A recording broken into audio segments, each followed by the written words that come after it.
ये जो बॉटम में लगा हुआ है, ये जो प्रॉप्स लगा हुआ है, इसके ऊपर देख रहे हो कि हेड बना हुआ है ना।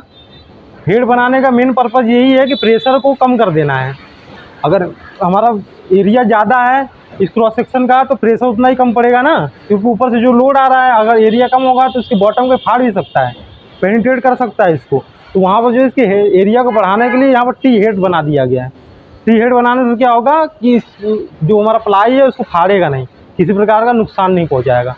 तो यहाँ पर आप एक एक चीज़ों को नोटिस कर सकते हो कि क्या चीज़ें हैं, जैसे रनर बैटन है, एक दूसरे के ऊपर रखा गया है, फिर ऊपर से प्लाई रखी गई है, ठीक है ना। इसको बत्ता भी बोलते हैं। जब साइड पर आओगे तो चीज़ों का नाम भी चेंज हो जाता है, तो उसी के हिसाब से हमको भी यूज़ करना पड़ता है। जैसे इधर देख रहे हो कि ये डाउन डाउन सा कुछ बना हुआ है, इधर डाउन डाउन सा बना हुआ है ना। तो यार देखो, इसको अभी रैंक देख करके सारा कुछ क्लियर हो पाएगा, नहीं तो ऐसे बेसिकली अगर आप डाउन करते हो किसी चीज़ को तो यहाँ पर हमको लैट्रिन बाथरूम बनाना और टॉयलेट वाला एरिया देना है, ठीक ना। अगर यहाँ पर लिफ्ट बनानी हो गई तो उसके लिए हम डाउन करके सरफेस अपना रखते हैं, ताकि जो लिफ्ट बना रहे हैं तो सारे इक्विपमेंट उसके आ जाए डाउन में। अगर संकीर्ण स्लैब बना रहे हो तो वहाँ पर ये क्या होगा कि जब भी लैट्रिन बाथरूम बनेगा उसमें पी ट्रैप एंड ट्रैप होंगे, कुछ हाइट होती है उनकी, तो अगर इसी फ्लोर पर अगर बैठाने लग जाएंगे तो टॉयलेट बाथरूम का हाइट ऊपर इंक्रीज हो जाएगा। तो उस कंडीशन में हम क्या करेंगे कि डाउन कर देते हैं अपने स्लैब को ही। तो डाउन कर देने से क्या होगा कि वो लेवल मिल जाएगा जब हम पूरा बाथरूम का फिनिशिंग कर देंगे। इस तरीके से पानी ओवरफ्लो भी नहीं करेगा, हमारे फ्लोर के ऊपर फैलेगा भी नहीं। तो जैसे जब शटरिंग सेंटरिंग लगा लेते हैं ना, तो एज ए साइट इंजीनियर हमारी यही रोल रिस्पॉन्सिबिलिटी होती है कि देख लेना है कि जो प्रॉप्स हैं प्रॉपर वर्टिकल है कि नहीं है। और ये कहीं कहीं जॉइंट दिख रहा होगा, देखो ये नीचे से जॉइंट दिख रहा है। अगर बहुत ज़्यादा बड़ा जॉइंट है तो यहाँ पर थर्माकोल लगा करके, पुट्टी लगा करके इसको फिल करते हैं, नहीं तो नॉर्मली सिलो टेप लगा देते हैं। हाँ, अगर कम है तो सिलो पे टेप लगाएंगे, अगर इतना ज़्यादा है तो यहाँ पर थर्माकोल लगा करके, पुट्टी लगा करके उसको फिल कर देना। किसी भी हालत में जो कंक्रीट है, कंक्रीट का स्लरी जो है बाहर नहीं निकलना चाहिए जहाँ पर भी कास्टिंग वर्क चल रहा है। और आगे भी एक चीज़ मैं बताऊंगा कि कैसे कॉलम की कास्टिंग होती है, तो उसको किस लेवल तक हमको एक बारी में लेकर के कास्ट करना होता है। तो जनरली जब भी हमको सेंटरिंग लगाना पड़ता है, ये जब सेंटरिंग हम लगाते हैं तो बीम का बॉटम पहले सेट करते हैं।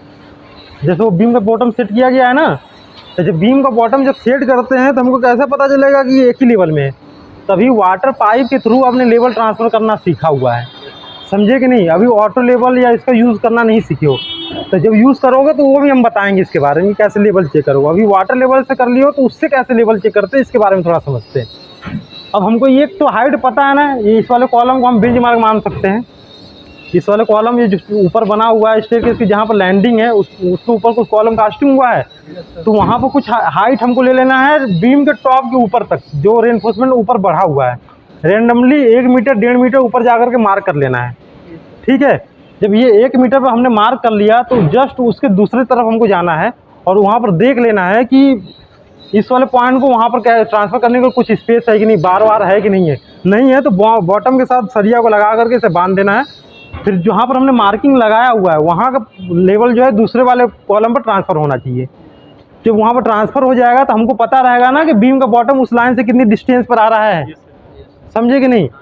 और ओवरऑल वैसे तो हम नीचे से ही रेफरेंस लेकर के चलते हैं, क्योंकि एक कॉलम को जब बेंच मार्क मानते हैं तो एक कॉलम अगर जिस हाइट में है, जैसे 3 मीटर है 4 मीटर है, तो उस 4 मीटर के ही रेफरेंस में सारे कॉलम को सेट करना होता है। क्योंकि हर जगह पर जैसे यहाँ कॉलम कास्ट हुआ, यहाँ कॉलम कास्ट हुआ, तो यहाँ पर जो है देखो कुछ वर्क हो गया, कंक्रीट गिर गया, तो यहाँ पर कुछ भर गया मटेरियल, यहाँ से मेजर करोगे अलग डिस्टेंस आएगा, वहाँ से मेजर करोगे अलग डिस्टेंस आएगा।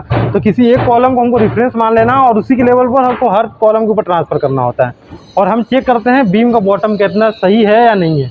तो यहाँ पर जो ऊपर हमने मार्किंग किया हुआ है उससे हम मेजर कर लिए कि आगे मान लो 5 mm बीम का बॉटम, तो अगले वाले पर हर पॉइंट पर वहाँ से धागा बांध देंगे दोनों पॉइंट के बीच में, और 5-5 mm हमको मेजर करते हुए जाना है। एक सरिया ले लिए या कुछ भी काट करके 5 mm का ले लियो, उस धागे सटा करके देख रहे हो तो प्रॉपर अगर रहेगा तो गैपिंग नहीं दिखेगी, नहीं तो तुमको उठाना पड़ेगा, डाउन अप डाउन करना पड़ेगा। तो ठीक है ना। तो ये हमको जो बॉटम सेट करना है तो ऐसे ही करते हैं।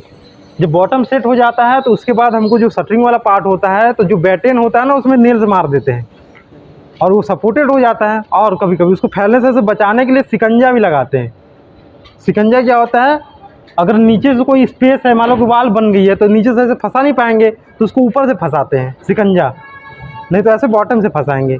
तो उसको शिकंजा क्या करेगा, दोनों शटरिंग को ऐसे भागने से रोकेगा, उसको पकड़ करके रखेगा। कॉलम है, कॉलम के शटरिंग को रोकने के लिए कॉलम क्लैंप लगाते हैं, इसको ऐसे बांध करके रखेगा, कॉलम क्लैंप बोलते हैं।